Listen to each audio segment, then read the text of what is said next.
ఇటువంటి తప్పుడు వార్తల్ని సోషల్ మీడియాలో డిజైన్ చేసి వదలటం, వాళ్ళ జీతగాళ్లతోనే దాన్ని సర్క్యులేట్ చేయించటం, ఇట్లాంటి తప్పుడు వ్యక్తులతో తప్పుడు వార్తల్ని ప్రచారం చేయిస్తూ జగన్మోహన్ రెడ్డి గారి మీద విషం చిమ్మే కార్యక్రమం.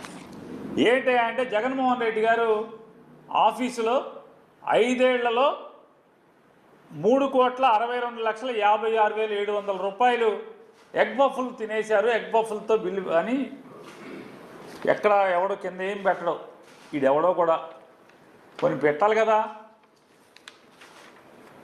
జగన్మోహన్ రెడ్డి గారు 5 ఏళ్ళు సీఎంగా ఉన్నప్పుడు ముఖ్యమంత్రి కార్యాలయంలో ఏ డిపార్ట్మెంట్తో వస్తుంది?